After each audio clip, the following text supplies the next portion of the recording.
Hi, I'm Melanie. I'm a knitwear designer based in the United States. And this is the very first time I've ever attempted a vlog, so I don't know if I will continue to do it, but thought it was worth a shot because I love talking about knitting and I've got quite a few finished objects stacked up and ready to show off, and Instagram isn't really the best place to show off, so thought I would try this. I got my start making knitted items to sell, which I don't do as much anymore, and then I decided that knitting was just so much more fun. So then knitting for myself was so much more fun than trying to hurry against a deadline. And then I discovered that I really enjoyed creating my own stuff. Ironically, I am not wearing anything I've designed. This is the Gwenevere cardigan by Woodhouse knits. It's knit in Berroco Pima 100, which I don't know that I would recommend for a sweater anymore. I kind of wear it and it drags and gets bigger and bigger, and then I'll wash and dry it and it'll shrink back up. But it's a nice, comfortable house cardigan and probably my most worn knit, which as a designer I should probably say that one of my own knits is my most worn knit, but right now it's not. So finished objects.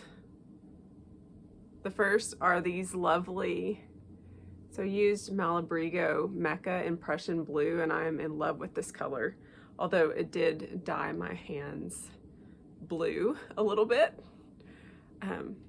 So I made several pairs of mittens this Christmas for the kiddos. This is just Tin Can Knits simplest mitten pattern, and I did seed stitch on the cuff for these just so I could tell which were my little girls and which were my little boys. But I enjoyed making them. I used 9-inch circular needles and they just kind of fly right off the needle. So that's, I guess, the first finished object to show you guys. The next one is one of my own designs. This is the Diana sweater, and it was just released on New Year's actually, and it's knit in Knitting for Olive, Merino held double on the body, and then Mohair held double for the sleeves. And it has this nice folded neckline here with videos all through it and such, so that even though it looks a little bit complicated, if you have knit anything in the round and you can knit to gauge and you're willing to learn, it has all the tools you need to knit this sweater.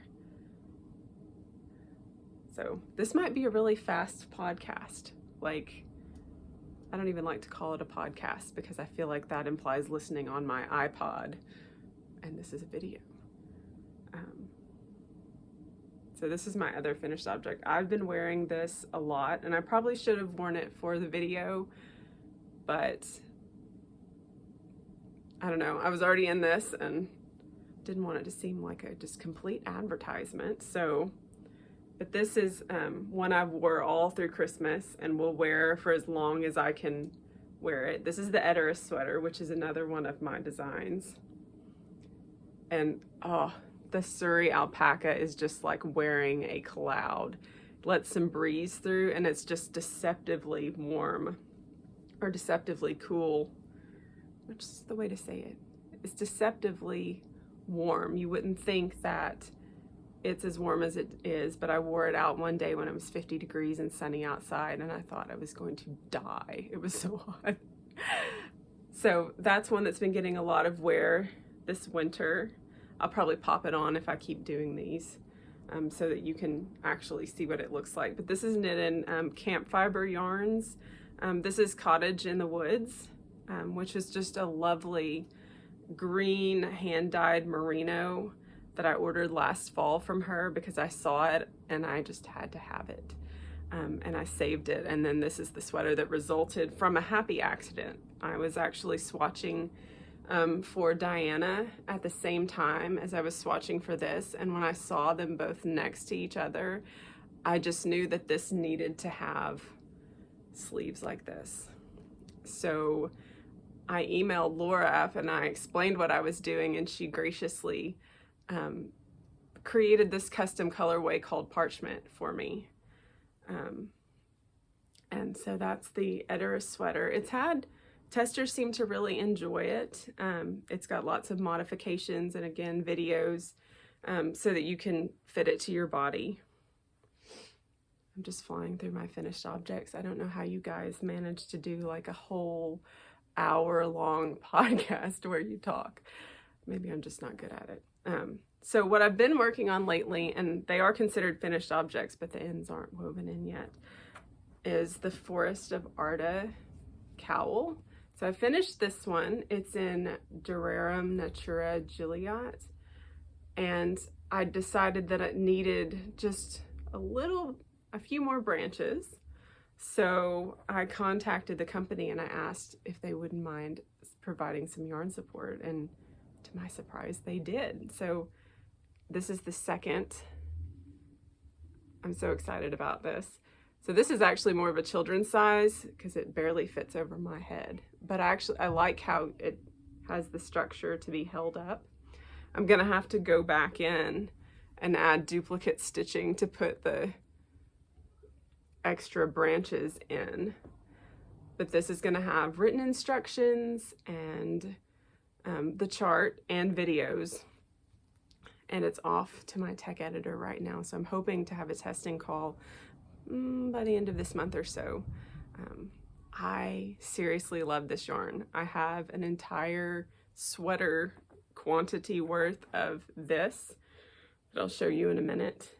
That is just, it feels rustic, but it's not itchy, and I'm pretty sensitive to the itch, so I've been really enjoying it quite a bit. I'm so excited. So this pattern right here is called Forests of Arda. So if you think with the golden sample, we have Lothlorien, and with the green, this was supposed to be Mirkwood. Originally, I thought about calling it the Paths of Mirkwood, but I've been doing kind of a whole Lord of the Rings lineup, so I didn't want to, I wanted them all to kind of sound similar. So this was my attempt to perfect a cable colorwork chart before I began the cardigan, which I'm working on now. So this is the beginning of the Forest of Arda cardigan, and you'll notice that down the front is not looking like a cardigan, and that's because I'm going to steek it later. I've had some trouble with the shoulders. I had it all joined in the round, and then I tried it on, and the front just felt like it went all the way over here instead of just following the nice line of the shoulders. And if you've known me at all, I don't like the dropped shoulder. I want it to have a nice seam, so I frogged it back. And then I added some decreases along here. So I'm hoping that when it comes in, this is the first time I've ever knit a neck that's this close. So it's been a bit of trial and error trying to get it to lay correctly along the shoulders and around the neck. But it's going to have a mandarin collar, set-in sleeves that are knit from the top down. And then if you picture this along the bottom, I'm very, very excited about what it's going to look like, and I'm hoping that this will be warmer and will replace this lovely one, which also leaves. I'm obsessed with leaves and green, but I'm hoping this will replace the Gwenevere cardigan as my most worn cardigan. I've got a spreadsheet that keeps fighting me, trying to grade it out while I'm designing and anticipate any possible issues there might be for the larger sizes out, but I'm really hopeful that it's going to turn out well, and at the very least it'll be something I'll enjoy. Another thing that I am working on is this. This is knit in Shiny Happy Cotton in Duck Egg Blue, and it doesn't look like much right now, but this is the Belphalis tank. And if you're familiar with any of my designs in June, I think late June, I came out with the little Belphalis tank, which was for children, and it had a braided cable along the bottom, not this particular cable though. It was just a 3-strand, and then it went up into braided straps of I-cord. This is going to be similar. It's going to have an option to match the Little Bell Phallus, but my particular sample is going to have a 4-strand braid for the strap, probably from about here to here. So now that, you know, the weather's still cold, but you always kind of knit a season in advance. So in anticipation for trying to release this in the summer, I'll be finishing it up and writing up the pattern. But I'm pretty excited about it. People in Ravelry didn't really see the Little Bell Phallus tank very much, but Etsy, for some reason, seems to like it. It's my most popular pattern on there. It's always fun trying to figure out the algorithm and what's more popular and when to share, and it's so exhausting. Sometimes it's nice to just knit and not think about any of those things. So I have a couple of projects I thought that I would show you that are on my back burner.